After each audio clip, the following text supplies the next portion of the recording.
కనుక ఈరోజు నువ్వు పలికేది విశ్వాసంతో పలుకు, ధైర్యముగా పలుకు, నీతి మాటలు పలుకు, అపవిత్రమైన మాటలు పలకకుండా జాగ్రత్త పడాలా.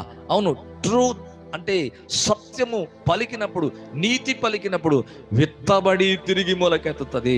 మరి చూద్దాం, మరి దేవునికి వాక్యములు గనక చూసినట్లయితే, మరి దేవునికి కీర్తనల గ్రంథం 15వ అధ్యాయము 7వ వచనాన్ని, 15వ అధ్యాయం 2వ వచనం చూస్తే, యథార్థ ప్రవర్తన కలిగి నీతిని అనుసరించు హృదయం పూర్వకముగా నిజము పలుకువాడే.